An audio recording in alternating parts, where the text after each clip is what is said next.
जय हिंद फ्रेंड्स। मैं जीएन पारिक और आप देख रहे हैं मेरा यूट्यूब चैनल जियो पॉलिटिक्स। दोस्तों, साउथ एशिया की जियो पॉलिटिक्स में अफगानिस्तान एक समस्या बनता जा रहा है पूरी दुनिया के लिए, न कि केवल साउथ एशिया के लिए। साउथ एशिया में कोई स्थायी सरकार नहीं है। वहां पर एक कट्टर मजहबी लोगों ने सत्ता पर कब्जा किया हुआ है और वो रोज एक नया फरमान जारी करते रहते हैं, जिससे जनता की मुश्किलें बढ़ती जा रही हैं।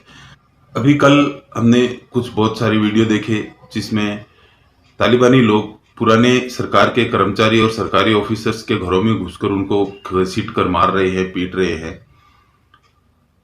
महिलाओं की हालत बदतर होती जा रही है। इसके अलावा तालिबान के पास में पैसे की कमी है, उनको सरकार चलाने का कोई अनुभव नहीं है और वो सरकार चला भी नहीं सकते। इस वजह से उन्होंने पाकिस्तान से पैसे की मांग करी है। पाकिस्तान की इकोनॉमी खुद गर्त में जा रही है, वो तालिबान को क्या पैसे देगा। इसके बदले में तालिबान ने उनको धमकी दी है कि इसका अंजाम बुरा होगा। और अफगानिस्तान के हालात ऐसे हो गए हैं कि इससे उनके बीच कबीलाई संघर्ष और जो उनके मजहब में वर्ग हैं उनके संघर्ष बढ़ते जा रहे हैं। कल ही खबर आई है कि एक सिया मस्जिद में बम विस्फोट हुआ है, जिसमें करीब 300 लोगों की मौत होने की आशंका जताई जा रही है। तालिबान, आपको ये ध्यान रखना चाहिए कि तालिबान एक सुन्नी संगठन है।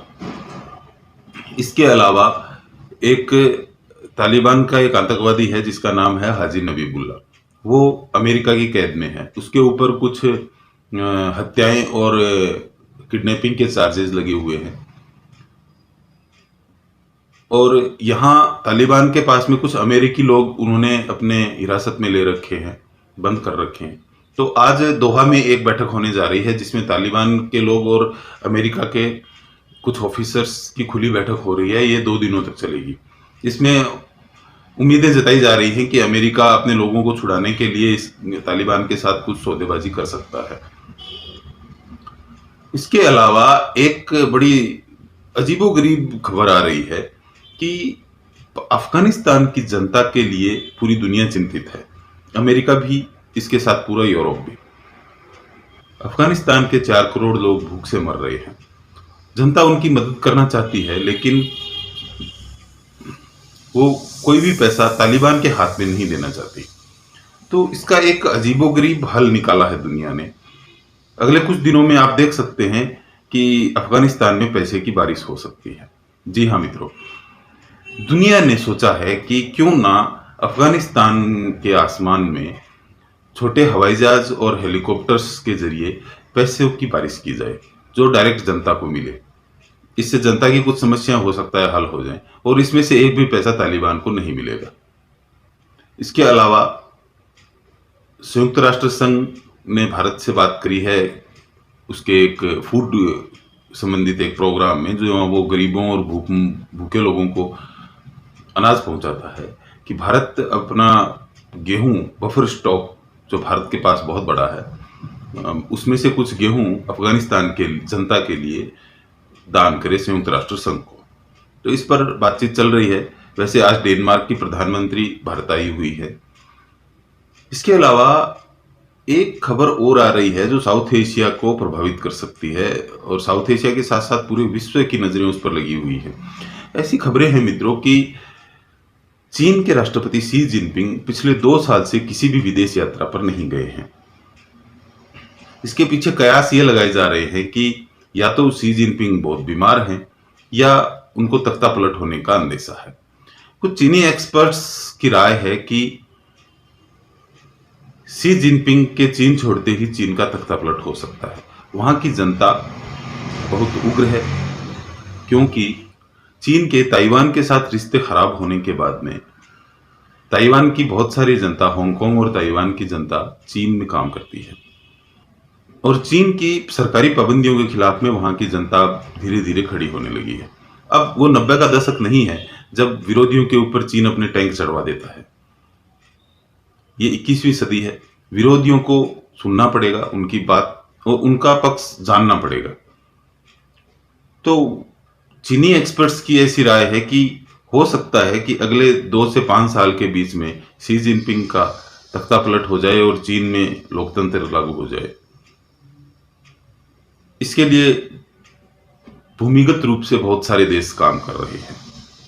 आप चीन की हालत इस एक घटना से समझ सकते हैं कि कल अरुणाचल में कुछ 200 सैनिकों ने, चीनी सैनिकों ने भारत के सीमा में घुसपैठ करी और भारत के बनाए हुए कुछ बंकर तोड़फोड़ करने की कोशिश करी, लेकिन भारतीय सेना ने उनको हिरासत में ले लिया और कुछ को हॉस्पिटलाइज करना पड़ा।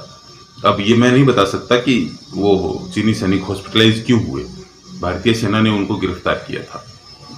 फिर चीन के समक्ष बैक डिप्लोमेसी से ये मुद्दा उठाया गया तो चीन ने साफ मना कर दिया कि हमें नहीं पता ये घटना कैसे घट गई, और उन्होंने रिक्वेस्ट करी कि हमें हमारे सैनिक वापस दिए जाए। भारत ने भी अपना उदार चरित्र दिखाते हुए चीन के 200 सैनिक वापस लौटा दिए। तो मित्रों, साउथ एशिया में बहुत कुछ घट रहा है। पाकिस्तान ने फिर से दुनिया से मांग करी है पैसे के लिए कि उनकी अर्थव्यवस्था बुरे हालात में है। बगल में तालिबान कोई स्थायी सरकार नहीं है अफगानिस्तान की, वहाँ हालात बिगड़े तो उसका असर पाकिस्तान पर भी होगा। एक्चुअल में पाकिस्तान तो अंदर से पूरा टूट रहा है, वहाँ ग्रुपिज्म हो रहा है, चाइनीज लोगों पे, चाइनीज प्रोजेक्ट पे हमले हो रहे हैं। वहाँ तहरीके तालिबान जैसे ही अनेक टेररिस्ट संगठन खड़े हो गए हैं जो सरकार के साथ लड़ाई कर रहे हैं। मुद्दा सबका एक ही है कि पाकिस्तान में शरीयत लॉ लागू किया जाए।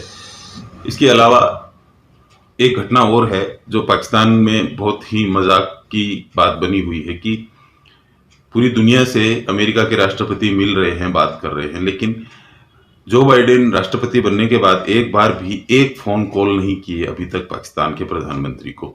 और पाकिस्तान के प्रधानमंत्री ने इससे अपने बैकडोर से बहुत सारी कोशिशें करी हैं कि एक बार सिर्फ एक फोन कॉल राष्ट्रपति प्रधानमंत्री को करें, लेकिन ऐसा नहीं हो पा रहा है।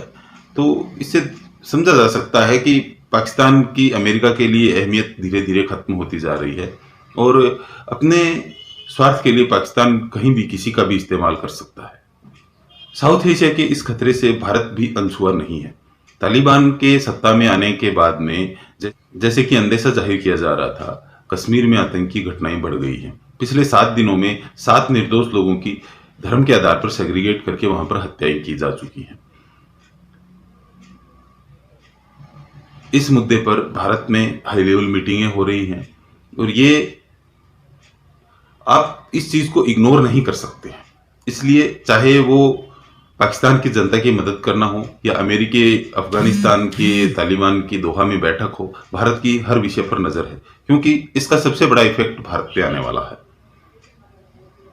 दोस्तों, जियोपॉलिटिकली साउथ एशिया और दुनिया में बहुत कुछ घट रहा है।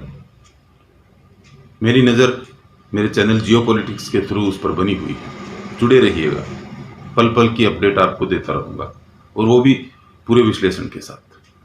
जय हिंद।